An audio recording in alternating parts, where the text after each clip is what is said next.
This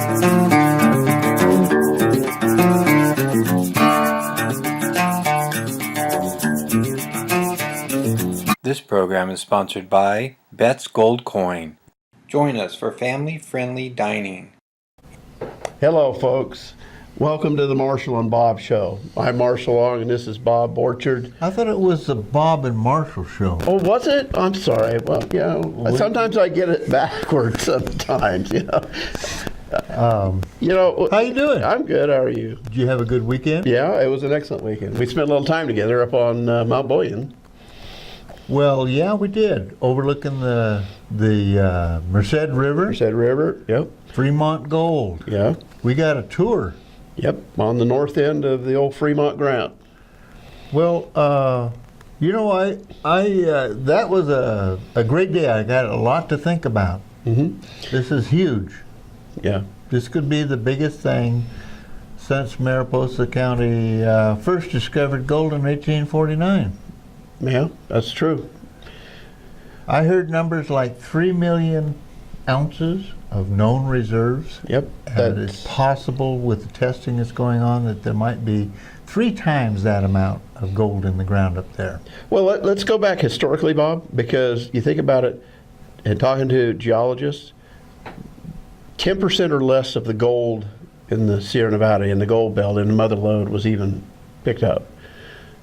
90% or more of it's still there. Okay. And we're talking on the Fremont Gold land, the old Alaska Juneau property, which before that was Mariposa Commercial Mining Company.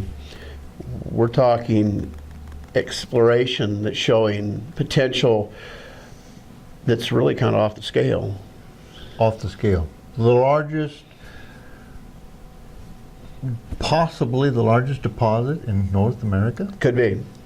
Could be. Could be. So the French mine property was really not explored very well, and it's showing remarkable amounts of gold per ton. Uh-huh. So this is huge. It's going to change Mariposa in some really substantial ways. Well, if Mariposa lets mining happen. Well, that's an interesting conversation, and I've given that a lot of thought. When you're talking about letting mining happen, we have a substantial investment by people in terms of owning property, owning the resources in the ground. Yeah. There is some significant benefits, and I won't talk about, you know, how the county might make this difficult or impossible for this to happen. Yeah. I'd rather talk about it from the perspective of what would happen, positive and negatively, if this were to open up. There's environmental issues. Always. And that's why we have SMART, the Surface Mining and Reclamation Act. Okay. But I believe that this company is talking about going underground. Okay. And if they go underground, the Surface Mining and Reclamation Act doesn't count. Well, you know, I was up there, you know, when I first heard that, you know, I saw what they did to Jamestown. Right. It was a big, ugly hole in the ground. Big ugly hole in the ground. Same thing at Carson Hill. The reality is, though, when you get up on top of that hill, it'd be darn hard to dig. You know, it's a different type of terrain. You're on a hillside. Yeah. It's a steep hillside. I wouldn't call it a hillside. All This is right. a mountain. This is a couple thousand feet down to the Merced River Canyon. Right. Okay? I've got some shots up there. You know, this is on top of the world. Well, the interesting thing about this is historically we have improved our mining techniques. They're becoming more and more environmentally friendly. Mm-hmm. We're even talking about green mining now. Green mining. Green mining. Yes. And of course, that means it's environmentally sensitive. The yes. technology has taken us to a point. It's like energy production. Yeah. Well, you're not going to see huge tailing piles because the tailings are recycled and put back in the mine. Mm-hmm. To cover up the stopes where the gold is removed, the ore is removed, and they go back in and they put the material back in. Uh-huh. So you don't have the huge leach fields, the heap fields, the tailing piles, the ball mill remains. You don't have that with this type of mining. Right. Because it's put back, recycled and put back into the mine. And we're operating at really rough terrain, so open pit mining is It problematic. would be difficult to mine and difficult to reclaim. Right. Because mining isn't just taking the material out of the ground. In this day and age, it's putting the soil and the terrain back to where it's usable. One of the things I heard was we're doing tests down at 4,000 feet. They're drilling boreholes 4,000 feet into the ground. Mm-hmm. Okay? They're roughly at the same elevation as the Merced River with respect to the holes they're digging. Yes, they are. Looking at it historically, when Golden Bell was doing exploration on that property, they were going down to about 900 feet. Mm-hmm. And that's as far as they went with their drilling. And because they were in a hurry. Golden Bell was in a hurry. They wanted to come in and get everything out of there as quickly as possible in the known reserve area and open pit it, process it, and get out. one of the things that, in that regard, attitude, corporate concepts, the Golden Bell was a quick and dirty mining operation. That's what they did in Jamestown. Yep. And that's what they would have done in Mariposa. The feeling I get from talking to the CEO of the company and their corporate heads is that they're in this for the long term. This is a 20, 30-year project for them. Possibly, and longer, because of the reserves that they are finding on their property. The mining could go on 50, 60 years. Mm-hmm.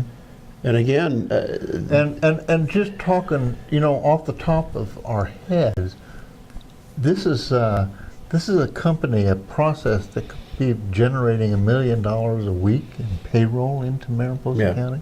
That would be an economic shock that would really substantially change how we work in Mariposa County. we're looking at, well, we aren't, the corporation that's doing the mining. I apologize for misspeaking. They are looking at 250 mortgage paying jobs, union scale jobs. Right. That would have a major impact on Mariposa County. It could change your economy. political makeup of your district, Marshall. Very much so. Very much so. You're going to be dealing with people that are mining their gold out of the ground instead of the welfare office. Yeah, that's right. But it's also going to bring up other issues that we have to deal with. Right. Housing. 200 housing. Where are we going to put 250 people? 250 families. Families, yes. And of course that means that our schools would stop closing, and we could unmothball some of these school facilities that we have, and would bring back children to our community, and our children would have opportunity in Mariposa County, and done wisely, the boost of the economy with just a minimum of 250 jobs. We could change our economy completely. Sure, we can use the mining and we can use tourism and we can fund other things with them, other technologies, other industries. I hear what you're saying, but I got to tell you, Marshall, I'm from Mariposa and I'm old school, and this is going to change power structure. We got some good old boys been running things around here for a long time, and all of a sudden we're going to bring some new boys into town with a new checkbook. And but historically, Bob, that's been going on for years. Mining has been boom and bust in Mariposa County. When the mines were open, the economy flourished. When the mines closed, the economy shut down. People were subsistence farming to survive here during the Depression. Well, that's another conversation, and we need to have that. But what I'm talking about is the power of Mariposa. And right now, the economy, the politicians in Washington, the Park Service, kind of call the shots around here. And with respect to having another industry that kind of balances out that, that's going to be a... Tourism is the big dog in the fight, isn't it? It is. And maybe that's where this dog fight's going to be. Could be. But I think that we are going to see that fight in regard to... I'm getting the heads up. Okay. And this is just the beginning of a discussion, but we have to sign off for now. Yep. And I want to thank you guys for joining us today. And we're going to be talking about this some more, because this is really a big deal. This is the biggest gold rush in the Sierras in the last 150 years. Could be. Okay, thank you very much for joining us, and be talking to you again soon.